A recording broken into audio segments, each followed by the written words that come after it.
Karnataka CET Mathematics 2020 solutions, version code D1. Okay, so let us try to solve all the problems in a very simple manner.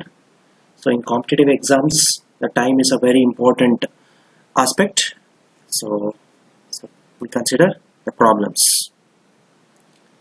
If 2 raised to x plus 2 raised to y is equals to 2 raised to x plus y, then dy by dx. We can solve this problem in many methods, but let me choose two different methods. So first one is here 2 raised to x plus 2 raised to y divided by 2 raised to x plus y is equals to 1. Therefore 2 raised to minus y plus 2 raised to minus x is equals to 1. Dividing throughout by 2 raised to x plus y. So now we can apply partial derivative concept. Okay, so partial derivative concept means we can consider dy by dx is equals to minus of dou f by dou x into divided by dou f by dou y. So here dou f by dou x means you need to treat all other terms than x as a constant. Okay, therefore here only 2 raised to minus x term, therefore 2 raised to minus x derivative in the numerator divided by, you need to treat other than y as a constant, so it is 2 raised to minus y into log 2 into minus 1. Therefore we only remain with minus 2 into y raised to y minus x, hence option B. You can use one more trick for this. If a raised to x plus a raised to y is equals to a raised to x plus y, always dy by dx is equals to minus of a raised to y by x. Here in particular that a is equals to 2. Okay. So next problem.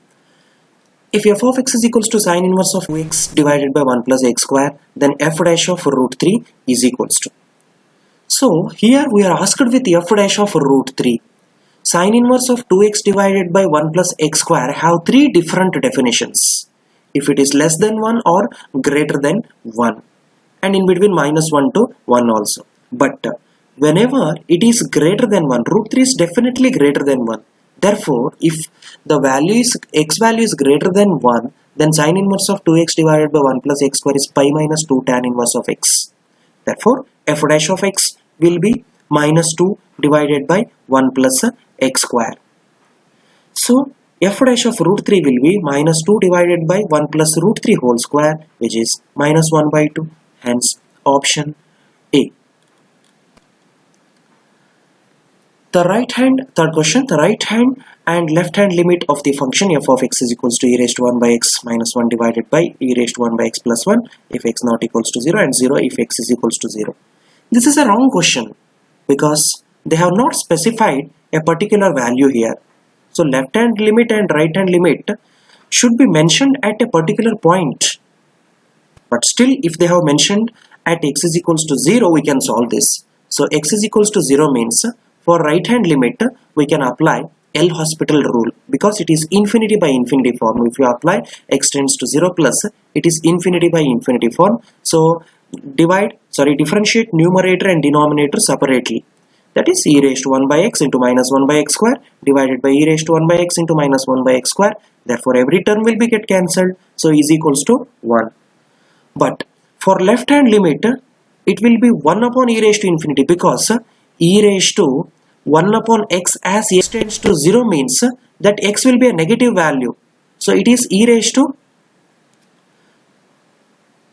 1 upon a negative value, a very large negative value, which is e raised to minus infinity. That one can be written as 1 upon e raised to infinity. So similarly in the denominator also. Therefore 1 upon e raised to infinity will be 0. So numerator is minus 1, denominator is plus 1. Therefore it is minus 1.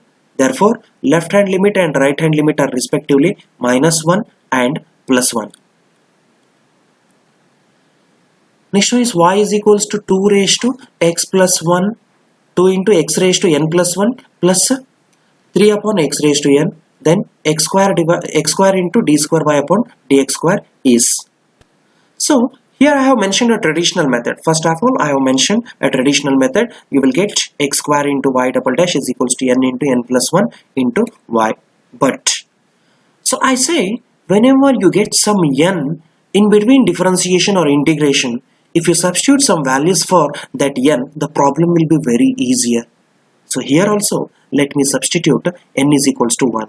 If I substitute n is equals to 1, then y is equals to 2x square plus 3 into x raised to minus 1, y dash is equals to 4x minus 3 into x raised to minus 2, y double dash is equals to 4 plus 6 into x raised to minus 3. We need x square into y double dash, so which is 4x square plus 6 into x raised to minus 1. That one can be rewritten as 2 into 2x square plus 3x raised to minus 1, which is equals to 2y. In the options also substitute n is equals to 1.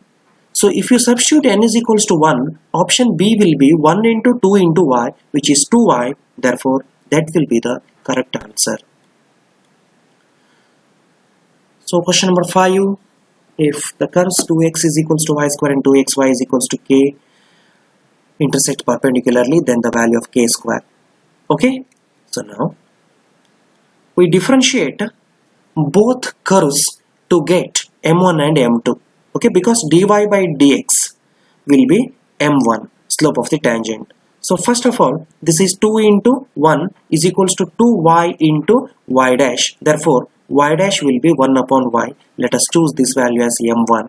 Similarly, we differentiate this equation with respect to x. Then we get 2 is a constant. So x into y dash plus y dash is equals to 0. Therefore, y dash is equals to minus y by x. Let us consider this value as m2. Since they are perpendicular, m1 into m2 must be equals to minus 1. Therefore, 1 by y into minus y by x is equals to minus 1, implies x is equals to 1. So if x is 1, definitely y will be plus or minus root 2 because y square is equals to 2x. Now, if you consider k square, it will be 4 into x square y square. Therefore, it is 8. Option D.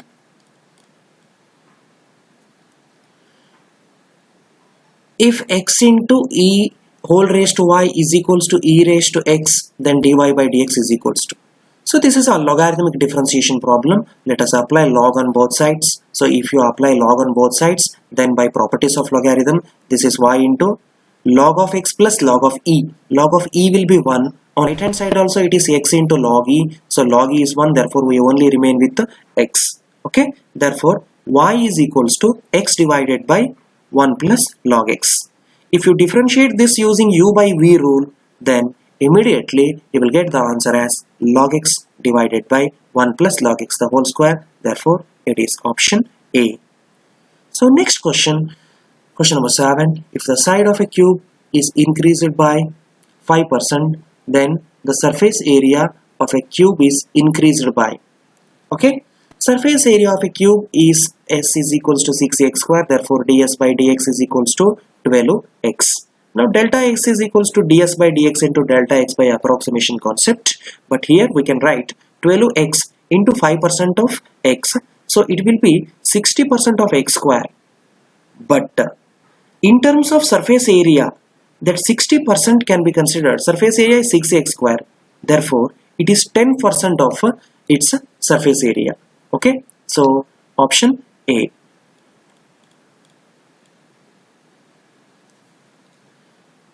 So integration of 1 plus x raised to 4 divided by 1 plus x raised to 6.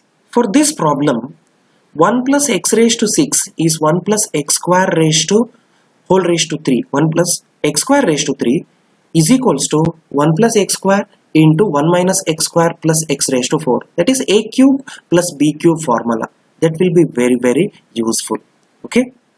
So now integration of 1 plus x square divided by 1 plus x raised to 6 dx is equals to, in numerator I will add and subtract x square, and denominator 1 plus x raised to 6 above mentioned formula. Okay. Then split that numerator as 1 minus x square plus x raised to 4 plus x square divided by denominator. Next, we only remain with plus x square divided by denominator.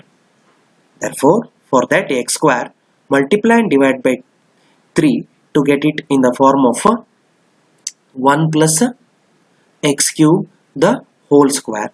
Okay. Then it will be, actually it is 1 plus x cube the square.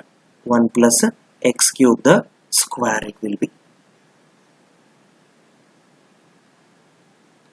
1 plus x cube square, then 1 upon 1 plus x square tan inverse x, plus this one integration is 1 by 3 into tan inverse of x cube plus c.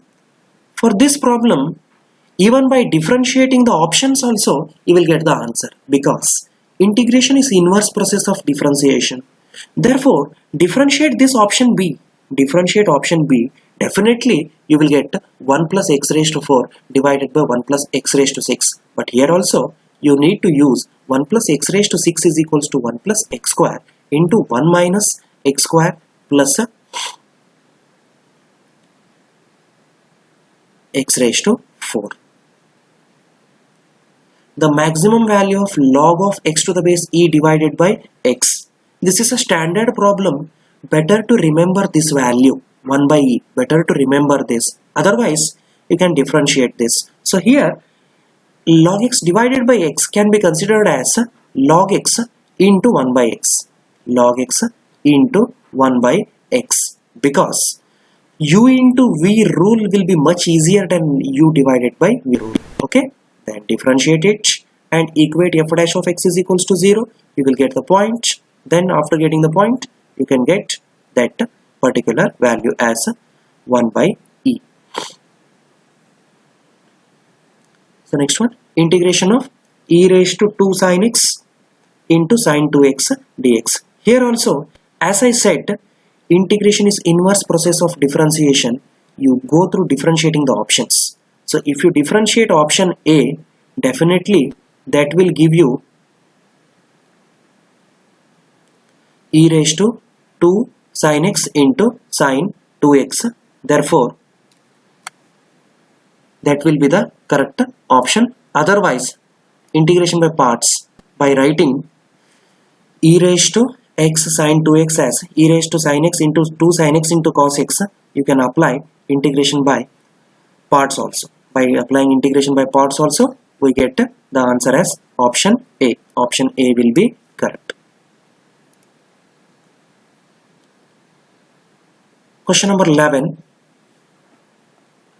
So value of minus 1 by 2 to 1 by 2 cos inverse of x dx. The very important concept is, whenever you have the problem from minus a to a, if it is either odd function or even function, problem will be very easier. But cos inverse x is neither odd function nor even function, but I can convert cos inverse x in terms of sin inverse x, that is pi by 2 minus sin inverse x, because sin inverse x is odd function. Therefore, cos inverse of x can be written as pi by 2 minus sin inverse x. Then it is minus 1 by 2 to 1 by 2 pi by 2 dx minus 1 by 2 to 1 by 2 sin inverse x dx. But sin inverse x dx integration will be 0 because sin inverse of x is odd function. Okay, therefore pi by 2 into 1 dx will be pi by 2x. From minus 1 by 2 to 1 by 2 will give you pi by 2. Pi by 2 will be the correct option. Hence, it is option B.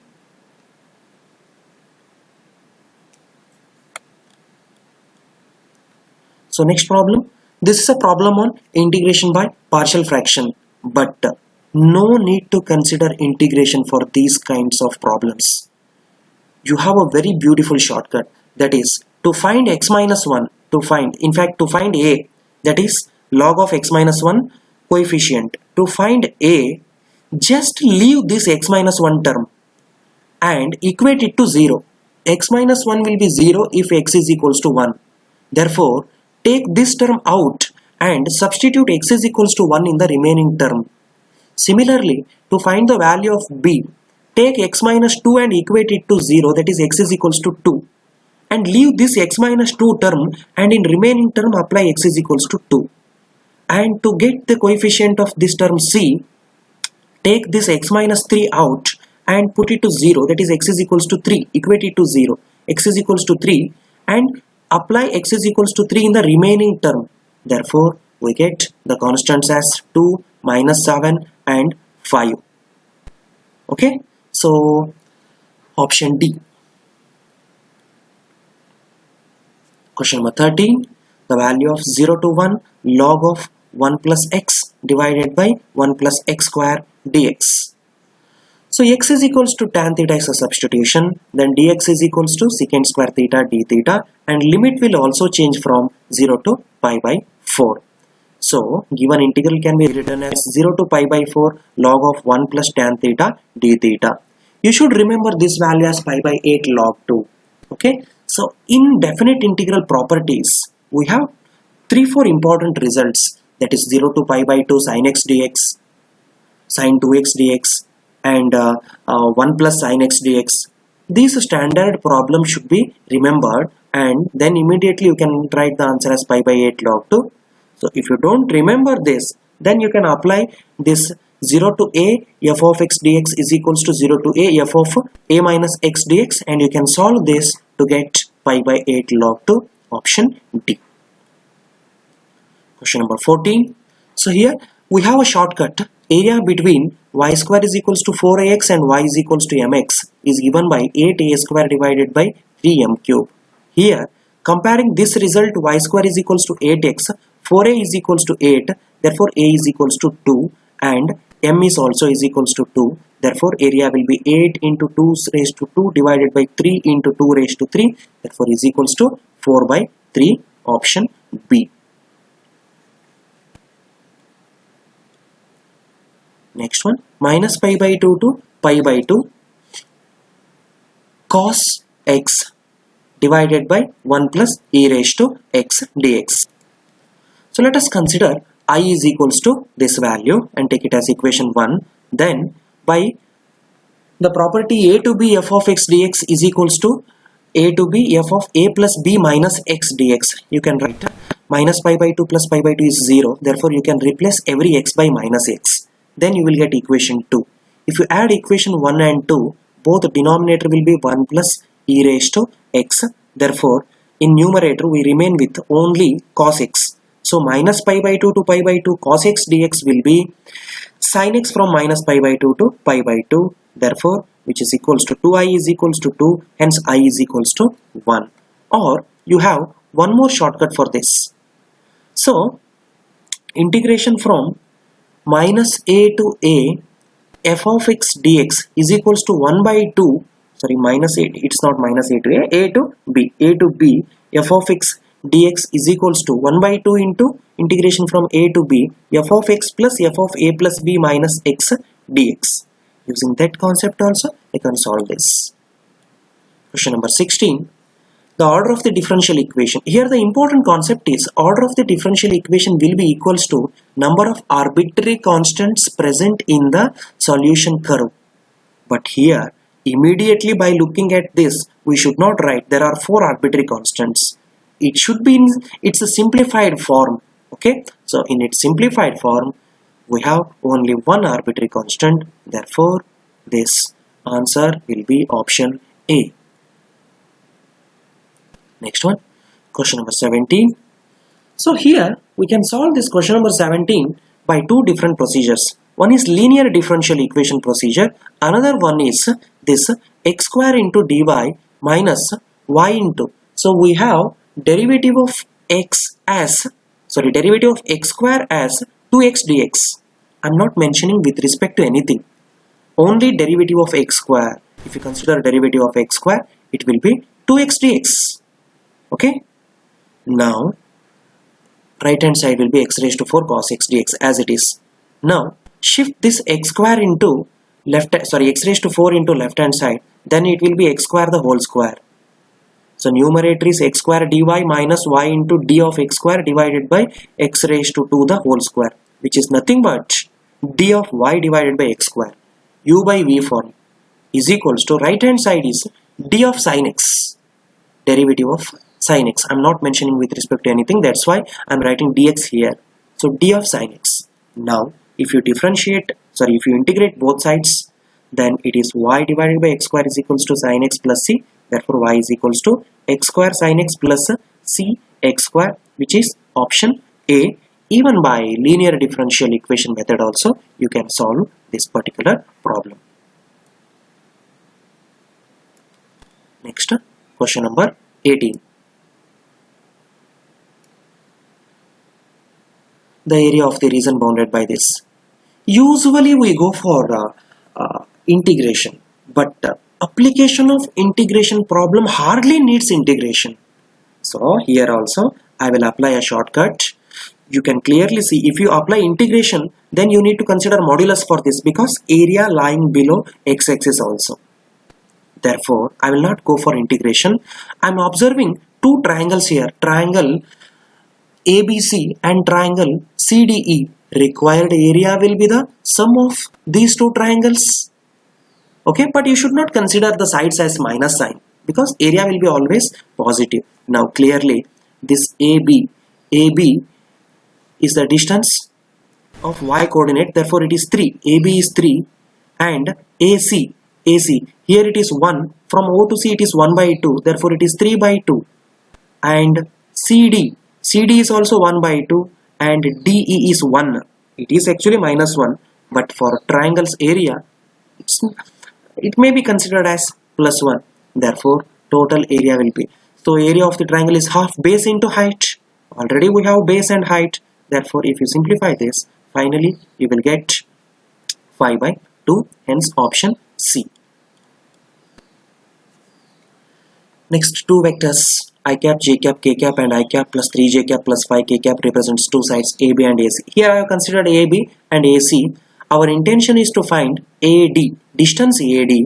First of all, vector AD will be the midpoint of AB and AC. Therefore, by midpoint formula, vector AB plus vector BC divided by 2, it will be I cap plus 2j cap plus 3k cap. Its magnitude will be square root of 1 square plus 2 square plus 3 square is equals to root 14. Therefore, it is option D. Next, if A and B are unit vectors and theta is the angle between A and B, then sine theta by 2 is equals to. Actually, we have a standard result to remember for this. This result can be remembered as magnitude of A minus B divided by 2. But how to remember this? The procedures here. Magnitude of A minus B whole square is equals to magnitude of A square plus magnitude of B square minus 2 times A dot B. Since A and B are unit vectors, so it will be 1 plus 1 minus 2 times A dot B. So A dot B is magnitude of A into magnitude of B into cos theta. There also magnitude of A and magnitude of B is equals to 1. Therefore, we remain with magnitude of A minus B whole square is equals to 2 into 1 minus cos theta. So 1 minus cos theta is 2 sin square theta by 2. Therefore, it will be 4 sin square theta by 2. If you shift that 4 into left hand side and take square root on both sides, then sin theta by 2 is equals to magnitude of A minus B divided by 2. Hence, it is option C.